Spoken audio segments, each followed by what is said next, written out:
আজকের দিনটা ছিল মানালিতে। মানালির লোকাল সাইট সিন কভার করার জন্য 10 মিনিট হওয়ায় আমরা ফার্স্টেই চলে গেছিলাম হিড়িম্বা টেম্পল মন্দিরে। সেখানে দর্শন সেরে ভীষণ ভিড় ছিল, লাইন দিয়ে প্রায় 2-3 ঘন্টা সময় নিয়ে কমপ্লিট করে আমরা চলে গেছিলাম ম্যালে। দুপুর হয়ে গেছিলো, তাই আগে লাঞ্চটা সেখানেই সেরেছিলাম। তারপর ম্যালের আশেপাশটা ঘুরে চলে এসেছিলাম হোটেলে।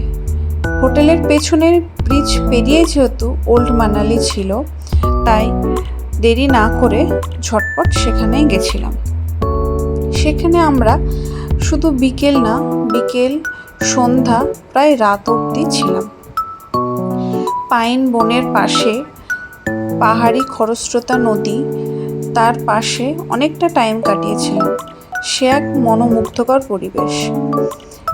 তাও সেই জায়গাটার মায়া ত্যাগ করে আস্তে আস্তে রিভার সাইড, ক্যাফে, মিউজিক এগুলোই এক্সপ্লোর করছিলাম। যেহেতু অনেকটা দেরি হয়ে গেছিলো, তাই ডিনারটা সেখানেই কমপ্লিট করেছিলাম।